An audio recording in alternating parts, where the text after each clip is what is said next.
Later that day, I got a call from a reporter who'd been following financial scams targeting black-owned beauty businesses. She'd heard about me through someone in the banking world. Probably Miss Claudia, bless her. She said, "Your story could change the game.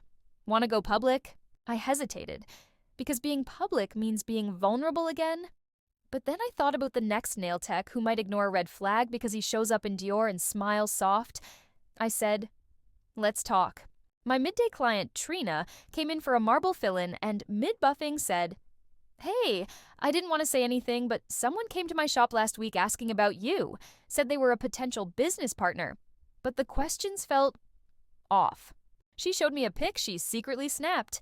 It was Tori, in a short bob and big sunglasses, standing outside her lash suite like nothing ever happened. This girl was still out here, rebranding and circling back. Now I've got security cams inside and outside my suite, a legal team on standby, and a whole new clause in my assistant contracts. But beyond that, I've got eyes open, spirit aligned, vision locked in, because I'm not just a nail tech anymore. I'm a businesswoman who survived a heist in stilettos. And if they think the story ends here, they forgot who they messed with. I was reorganizing my chrome powders when I got a ping from a beauty boss group chat I hadn't been active in for weeks. Someone dropped a screenshot from another chat called the Looped List. And guess what? My name was on it. A list of beauty professionals across Atlanta, Charlotte, and Houston, all with notes next to our names like emotional, too trusting, owns booking site, and easy target. Turns out Kevin and Tori were just part of a bigger crew. This wasn't personal anymore. It was organized, targeting black beauty entrepreneurs with growing platforms and open hearts. The next day, my neighbor texted me, "Girl, I think someone tried to pry your studio door last night." My heart dropped. I checked the security cam footage. A shadowy figure in a hoodie stood by my door for 14 minutes. Didn't break in, but left a single pink press-on nail glued to my doorframe. That was my brand color. It wasn't just intimidation, it was personal. They wanted me to feel watched. But what they didn't know, I had already booked a consultation with a cybersecurity firm. This wasn't just a nail studio anymore, it was a fortress. Another client, quiet, soft-spoken, came for a soak-off, whispered something mid-service that made my blood run cold. She said, "You know, I dated Kevin before, years ago. Same scam, different city." I froze. She pulled out an old photo. Him, buzz cut, gold chain, standing next to a woman who looked just like Tori. Except it was a different name. This had been going on for years. And I wasn't the only final chapter, just the one who said something loud enough for the others to find me. I got a strange email from a Proton Mail address. Subject line, "You're not crazy." The message was short. They don't work alone. If you keep digging, protect yourself. Watch who you let book one-on-one.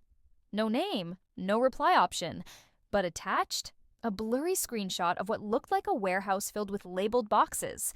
Wigs, press-ons, booking systems, lash tools. It wasn't just a scam, it was a ring. A full-on operation reselling stolen beauty inventory under shell accounts. That night, I had a dream. No, a vision. I was walking into my studio, except it wasn't mine anymore. Everything looked familiar, but off. My logo was spray-painted over. My appointment board had different names. And in the mirror behind my desk, I saw Tori. She smiled, but it wasn't friendly. It was like she was saying, "You built it, but I'll wear it." I woke up sweating, and that's when I knew. This wasn't over. And maybe it never would be. Now I'm rebuilding. Not just my business, but a network. I'm connecting with other nail techs, estheticians, and hairstylists across the country. We're sharing our stories, protecting each other, setting traps for scammers before they get in the door. Because I might have been their mark. But now, I'm their warning. I lit my lavender candle, took off my watch, and finally exhaled. Not the fake deep breath you take after drama. I mean the real kind. The one where your body realizes the storm's past, even if the clouds are still in the distance. I looked around my studio and smiled for the first time in weeks, not because everything was perfect, but because everything was mine. Earned, protected, fought for. No man, no assistant, no scam could take that from me again. That morning, I prepped a new set for myself. Sharp coffin shape, jet black, with one chrome accent nail. because sometimes you gotta remind them there's still a little danger in your glow-up. As I painted, I recorded a voice memo for myself. You survived the con, you kept your crown, and now you build louder, bolder, smarter. I wasn't doing this just for me anymore. I was doing it for every woman who ever got played while she was chasing her dream. This set, it wasn't for looks. It was my armor. Right as I cleaned up, I got one more email. No subject line, no signature, just a single sentence. We see you leveled up. Let's see how long you last. The sender's location, Houston, new city, same shadows. And just like that, I opened a new folder on my desktop. War Files 2. Right as I cleaned up, I got one more email.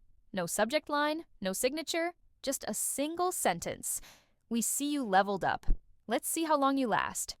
The sender's location, Houston, new city, same shadows. And just like that, I opened a new folder on my desktop. War Files 2. Still, I stayed ready. Business insurance updated, cameras live, client vetting tighter than ever. Because if they circled back again, they wouldn't find the same girl they played before. They'd find a woman waiting. I was checking DMs from potential collabs when I noticed a strange voice note in my message requests. The username was just numbers. I hit play and immediately paused it halfway through. A woman's voice. Breathy. Shaky. She said, "I used to work with them. I'm not proud, but I need you to know, Houston isn't the only hub. Look in Vegas next." Then the note cut off. No follow-up, account deleted. And just like that, a new city hit the map. I booked a one-way ticket to Vegas, not for revenge, for answers. For the girls still out there doing nails in silence, wondering why their bookings suddenly dropped or their inventory vanished. I wasn't just a nail tech anymore. I was an investigator in acrylics, a survivor in stilettos. Hey, goddess babes! Let's be real. The cost of beauty is through the roof these days. But the truth is, you don't need to spend hundreds every month at the nail salon when you can become your own nail tech from the comfort of your home. We're living in a time where convenience is at your fingertips. From Amazon to Shein and beyond, there are endless affordable options to get everything you need. Acrylic, dip powder, polygel, press-ons, you name it. But before we get into the glam, let's talk about something just as important: sanitation. Whether you're doing nails for yourself or someone else, always clean your tools and workspace before and after every set. Safety and hygiene first, always. Now here's where the finance girly in me steps in. I took a good look at my budget and realized just how much I was spending on nails every 2 weeks. So I made a smart move, invested in tools, watched YouTube tutorials, caught some insane deals, and learned the art of nails myself. Now I get to switch up my style whenever I want, all while saving coins. And if you love a little true crime while you file and polish, same. That's why I combined both of my favorite worlds, nails and mystery. So while I'm showing you how to slay a new set, I'll also be serving up some real-life stories that'll keep you glued to the screen. Beauty and chills? Yes, please. Disclaimer, I'm not a licensed nail tech, just a passionate DIY queen who's figured out how to make it work. And now, I'm sharing it all with you. Let's save money, stay safe, get cute, and maybe even solve a mystery or two. And if they wanted to play chess, let's just say I had finally learned how to move like a queen, to the channel where mystery meets nail obsession.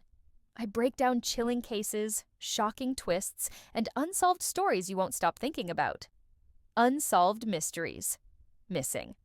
Disclaimer: the crime stories shared on this channel are fictional and created purely for entertainment purposes. Viewer discretion is advised, as the themes may still include sensitive or suspenseful content. Watch as I bring you thrilling tales well. Thanks for watching. If you're new here, don't forget to hit that like button, subscribe, and tap the bell so you never miss an upload.